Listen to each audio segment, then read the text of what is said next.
we're going to go over how to install a T1 wiring harness to control the lights on your trailer for a 2003 Mitsubishi Outlander. You're going to need one of these, part number 118306. We're going to start out by opening the rear hatch of our vehicle, because everything we need to work on is here in the trunk. You're going to want to clean out all the stuff in your trunk because we need to access stuff that are below each of the sub panels here, as well as stuff behind here and stuff behind there. Getting everything disassembled back here is pretty simple. We're just going to remove each of these panels and place them to the side for the time being so that we can access some stuff that we'll need to get access to underneath all of this. And of course we got this plastic piece we need to remove. This just comes right out. Again, just place it to the side for now. And now you should have access to the various things you need around here. Now then, we'll need to get behind here. To do that, it's pretty simple. Just take a flathead screwdriver and pry this side off. It's just held in with a few clips. And back here, you're going to find some wires. Now back here is your taillight wiring harness. It's going to be this cable right here we're going to want to unplug. Now it's time to take a look at the wire harness kit that we are installing. This is everything that we are about to connect. Now, for this part of the installation, we're going to be using the yellow wires. These go to the driver's side, or the left side of the vehicle, and they get plugged in to that cable that we have just undone. To make a clean installation, we are going to need to route the wires, and there is a certain way you want to do this. Now, we have this panel here that we've opened up, but if we were to just plug the wires into here, we really wouldn't be able to close that panel. So we're actually going to route it from underneath into here. To do that, we'll need to remove this black foam piece. We're going to start by taking out this screw. It's just a plastic screw and it should pop up like such. Now, there shouldn't be much holding you back in the ways of just pulling this piece of foam to the side so we can access the wires back here. So let's take the two connections on the yellow wire harness, route it underneath, and then you'll see back here we can pull it right on up and through that hole. Here's a more complete view of what we've done. We've removed the foam back so that we can take these wires, route it underneath this plastic, pull it through the hole, and now our wire harness is free and clear. Next, what we're going to do is pull the rest of the control box through that same hole. Your control box will come pre-applied with some double-sided sticky tape.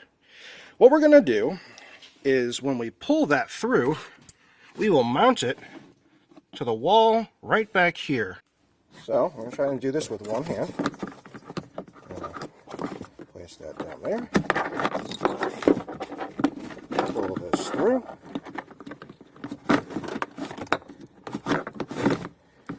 Now we have our control box here. All I'm going to do is pull off this tape and make sure the mating surface that you're about to apply that sticky stuff to is nice and clean. I recommend taking a cloth with some isopropyl alcohol and making sure that the surface is free of any grime so that the double-sided tape sticks to that bare metal nice and clean. What I do is I just take some 91% isopropyl alcohol, put it on a cloth, and then wipe down the metal like as if you're just cleaning any old surface. Alright. Take our cloth, just going to wipe that area nice and clean, removing any grime. And look at that, we removed some gunk. That would have prevented us from sticking that tape on there nice and cleanly. Alright, so now we just place it on the metal, and there you go. Your control box is nicely placed and hidden away. Now it's time to connect our wire harness to the vehicle's factory harness. You'll notice down here, it's a female connection. So we're going to look in our wire harness and find the male connection, which is this guy right here. And you'll notice it's keyed, meaning it can only slot in one way. So we're going to take this connection and plug it up. The two connections line up like such, and they snap and lock into place. The next connection is this part right here. And this part is a male connection. So we're going to take the female end of our wire harness and plug that up to there. Again, we just line it up, push it in, and it snaps into place. Nice and clean. Last part you'll notice has a ring terminal on it. This is our ground cable. We'll need to find a part on the frame that's bare metal that we can attach this to ensure there's a proper ground. Now unfortunately there's no existing ground points that we can use, but it's easy enough to make one ourselves, and the kit does include a self-tapping screw for this purpose. That being said, you will need to drill a 3/32 inch hole so that we can put that self-tapping screw somewhere on the frame here so that we can secure the grounding cable, and then we need to ensure that that ground is in fact working as a ground. So what we're going to do is we're going to drill a hole right here on this flat piece of metal. Now that metal is painted, so that could affect the ground. We're going to test it out and see, but we're going to use a center punch to line up our hole before we drill, and that'll make it so that we have a nice clean hole right where we want it. Making the hole is a bit of a two-handed operation, so I couldn't really film it, but you get the idea. We're just making a hole there. And now I'm going to show you how that self-tapping screw works. This is what comes in the bag, and this is the screw right here. So let's get this out and in the hole. And here's what it looks like when we got that in place. Now, I did drop the screw, and the original one, I have no idea where it went. But it's easy enough to find a replacement around here. Just be careful so that you don't make the same mistake I did. So what we're going to do now is route the cables, and you'll notice there's this black cable that is part of the factory harness in your car. We're just going to follow that line all the way around so that we can get the wires in a nice clean fashion to the other side. So let's take our wires and cleanly route them back and around, and just like that, we got our wires routed all the way around. It's a nice clean installation.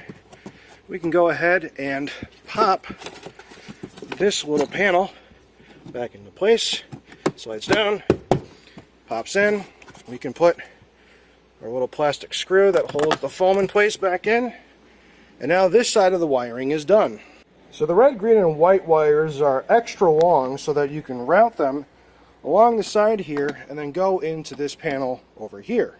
The process on this side is much of the same, where we'll take a flathead screwdriver and pop off that panel. And again, there's going to be some wires that will plug in the exact same way. So first, let's remove the little plastic screw that holds all of this together. This side apparently just folds up. Maybe my other side was slightly broken. We're going to create ourselves a little pathway to route our wires underneath and through, just like we did the other side. So we're just going to take the green and red wires, route it through the back and under, and once again we'll push it from under here, grab from up top, and now we have access to our wires. Just like the other side, we're going to disconnect the factory wiring and then plug up our harness to that wiring. So we'll take the male connector here and plug it into this female connector, just like that. And then we'll take our aftermarket connector, make sure we line up the holes properly, and there we go. Should snap in nice and secure. At this point, we can take our little vent cover, slide it down, pop it back in place, push our foam back where it needs to go, press down on the little plastic screw that holds the foam in place, and that side is done. Now, to get the 4-pin wiring out of the vehicle, we need to go through this grommet right here. So what we're going to do is we're going to pull the grommet out and make a slot down through it so we can push this wire into the grommet. Now, it's important that we use a grommet because, well, this is what's preventing water from coming into the vehicle from the outside. So what I've done is I've made a second hole here, and hopefully it'll be big enough to slide the connection through. Well, it's a good thing this grommet is real stretchy because it took a lot of stretch to fit this cable through, but now you can just pull the rest of the wiring through that grommet hole, and then we can route it out the back. Alright, your grommet should now look like this, nice and snug back in place, and the wire will come out behind the license plate.